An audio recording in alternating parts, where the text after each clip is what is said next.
back to my channel. If you're new here, that's okay, so am I. And that's why today I thought it'd be fun to do a little get to know me video. I don't even know if these videos are popular anymore, but back in the day when I was binging a lot of YouTube, there were a lot of creators that now have large subscriber counts that would do these videos, and I love them because when you find a creator you like, you just want to know more about them and their background. And one thing I think is hilarious these days is everyone's lore, so let's do a little bit of mine today. I'll start off with a banger with number one. This is probably the thing that people find most interesting when it comes up in conversation. I started my career working on Jimmy Fallon, so I worked at NBC. It was my first internship out of college, or I guess in college, and I was a publicity intern for NBC Universal, which meant that I serviced a couple of different shows, or was like an intern across a couple of different shows. America's Got Talent, Jimmy Fallon, Seth Meyers, if anyone watches late night. It's like funny because we don't really watch cable anymore, so these are things we usually get as like short form content. I feel like people don't really stay up and watch like the Tonight Show anymore, but I worked for NBC Universal, and while I was there I got a lot of coffee, but I did get to meet the Roots and Mel B, so that was really cool. This is probably the most important thing about me, and the thing that everyone knows. As soon as they meet me, they can tell I'm from New Jersey originally, and I grew up in theater my whole life, so I've always loved being in front of a camera. I've always just done a lot of performance in my life. I would do like 5 community theater shows a year, a ton of dance. I basically lived at my dance studio. I took tap, jazz, ballet, musical theater, all the things. And I was also a dance teacher. Love to be a dance teacher again, but we have too many hobbies here. Professionally, as you just heard, I got my degree in public relations thinking I wanted to be in entertainment publicity. When I got into the publicity world, working in New York, it was very cutthroat. I did not really care for it at all, so I really just kind of like took a different path into more of a marketing business world. But I have a lot of good stories from my PR days, and because of all the movement in New York and working in Manhattan, then working in Pennsylvania, then moving to Colorado, I've worked for a lot of different companies, and I have worked at 5 companies in my 10-year career, which is a little bit unusual, and that just goes to show not cut out for the corporate grind, because your girl likes change and she can't sit still. Number 4, I went to Penn State. Would love to have some Penn State alums here. I have a couple of friends who were in the PR comms department with me who also do some content creation stuff on the side, so if you're around, hi. Penn State was the best collegiate experience I could have ever asked for.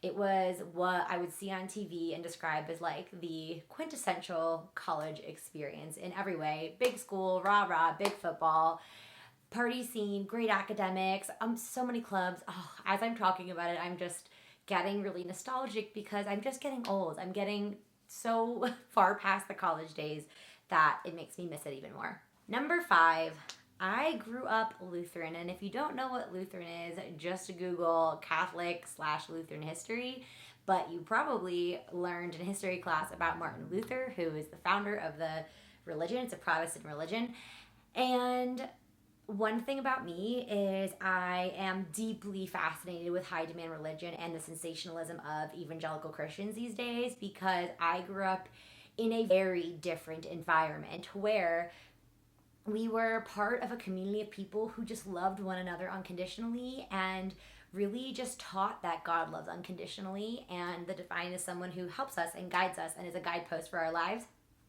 but does not control us. 6, I met my husband while I was working in New York City, and he was still considering becoming a farmer on his family farm. I put this one in there because it's probably like one of the more interesting things about my lore that kind of blew up on TikTok. When I first started TikTok, I made a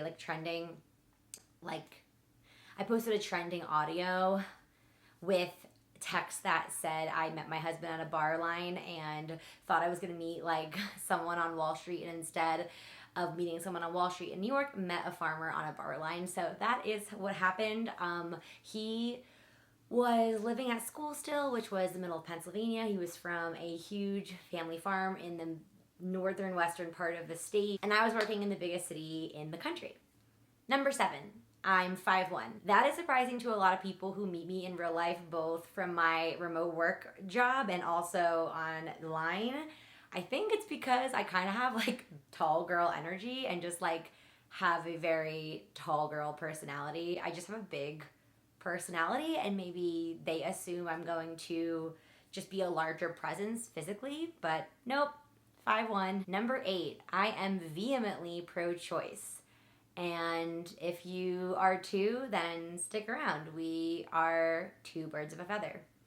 Number 9, I learned to juggle when I was 16 at a kids camp, and I can still juggle to this day. And that actually taught me a lot, because I am the kind of person where when I really like something and I want to be good at it, I get a little obsessed, and it doesn't happen for that many things. It's actually happening right now on social media, and it's like, I can't, I want to so badly be good at this and do this and see success in social media, and it reminds me of my days when I just wanted to learn how to juggle, which is like not the same thing. They're not apples to apples, but back when I was teaching at this kids sports camp, this juggling instructor came in who also worked with like folks with disabilities, and brought this like juggling troupe around to different like camps, both for kids with disabilities and also a camp for kids who were sick. And so the juggling was like a big part of the entertainment. And once I learned, I got to go kind of travel around with this crew for a while around New Jersey and just put on juggling performances. It was another time in my life, but juggling was really a fun way to teach me about grit and tenacity, and to just keep pounding the pavement on something until it clicks for you. Number 10, I've lived in 4 different states and pretty different major cities, including Brooklyn, Allentown, Pennsylvania, and Denver. I moved across the country when I was 29 years old for no other reason than adventure. And if you don't know that about me, that's probably the most important thing to know. But I've lived in all these different areas, and so I've definitely seen a lot of different culture, from work and hustle culture in New York to really outdoorsy people out here in Colorado.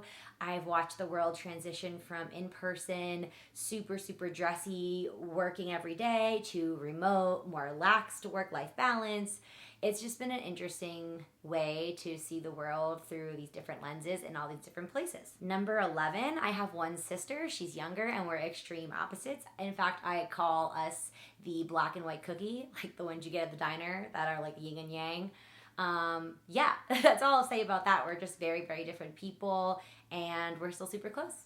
Number 12, I almost had to have vocal nodes removed at a young age because I had such a raspy voice. This is like the funniest probably thing about me, is that I sounded like Susie Carmichael. Tell me what you think I sound like now. But people would always say that they could hear me coming from a mile away because of my voice, and it stood out so much to them. I used to really sound like Flo from the Diner when I was 10. It was really funny, but also impacted my vocal health as a theater kid and performer. Luckily, did not have to have that surgery, and I did some vocal coaching to work that out. A 13 is I got married to my husband in the fall of 2023, and at 29, I had been with him since 22. So we are almost college sweethearts, but not exactly. So we've grown up together in our 20s, and yeah, I couldn't imagine my life with anyone else. We really did grow together through every life stage and just took it at our own pace. And yeah, I was really ready and excited to marry him when I did. Number 14, this one goes along with the last one. I moved across the country to Colorado right before getting married. This was back in 2023. So we got engaged, planned our wedding, drove out to move to Colorado from Pennsylvania, and then drove right back to Pennsylvania to get married only a couple months later. So we are truly people who can be spontaneous, make big changes. We love that for us, and if you are that way too, then you're in the right place.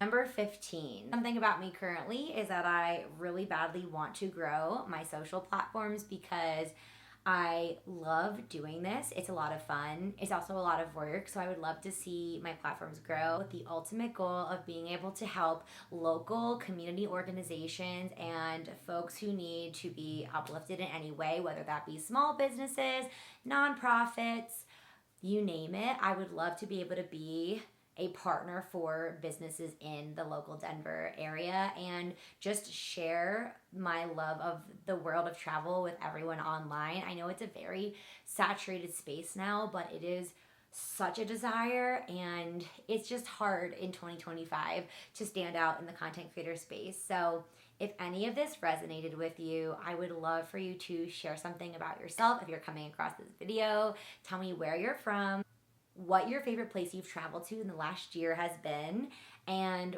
what you look for from new content creators or who you like to follow. With that, that is 15 facts about me. My name's Victoria. If you made it this far, please like and subscribe.